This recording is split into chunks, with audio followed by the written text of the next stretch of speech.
કરજણ નગરપાલિકાની ચૂંટણીમાં કમળ ખીલી ઉઠ્યું છે। ભાજપના વાવાઝોડા સામે કોંગ્રેસ, અપક્ષોના સુપડા સાફ થયા છે।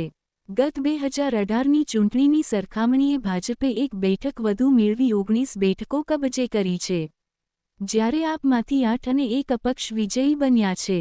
કરજણ તાલુકા સેવાસદન ખાતે સવારે 9 કલાકે પોલીસના ચુસ્ત બંદોબસ્ત વચ્ચે મતગણતરી હાથ ધરાઈ હતી।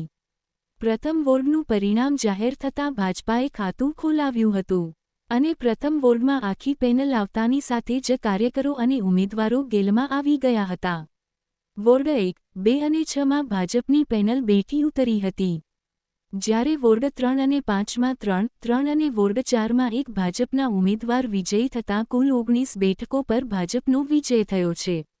જ્યારે આ ચૂંટણીમાં ભાજપમાંથી ટિકિટ નહીં મળતા ભાજપ સામે બળવો પોકારી આપમાં ઉમેદવારી કરેલ અને નવા પક્ષ તરીકે એન્ટ્રી લેનાર આમ આદમી પાર્ટીની વોર્ડ 7માં આખી પેનલ વિજેતા થઈ હતી, જ્યારે વોર્ડ 3માં 1 અને વોર્ડ 4માં 3 મળી કુલ 8 બેઠકો આપે કબજે કરી હતી, જ્યારે વોર્ડ 6માં એક અપક્ષ ઉમેદવાર વિજયી થયા હતા। પરિણામે નગરજનોએ કોંગ્રેસ તેમજ અપક્ષને જાકારો આપ્યો હતો। ગત ચૂંટણીમાં કોંગ્રેસને એક બેઠક મળી હતી, જ્યારે આ વખતે કોંગ્રેસને સમ ખાવા પૂરતી પણ એક બેઠક ન મળતા કોંગ્રેસ છાવણીમાં સન્નાટો છવાયો હતો। આમ કરજણ નગરપાલિકાની ચૂંટણીમાં ભાજપે 19, આમ આદમી પાર્ટીએ 8 અને અપક્ષે એક બેઠક હાંસિલ કરી છે। શાંતિપૂર્ણ વાતાવરણમાં મતગણતરી પૂર્ણ થતાં ચૂંટણી તંત્રે હાશકારો લીધો હતો।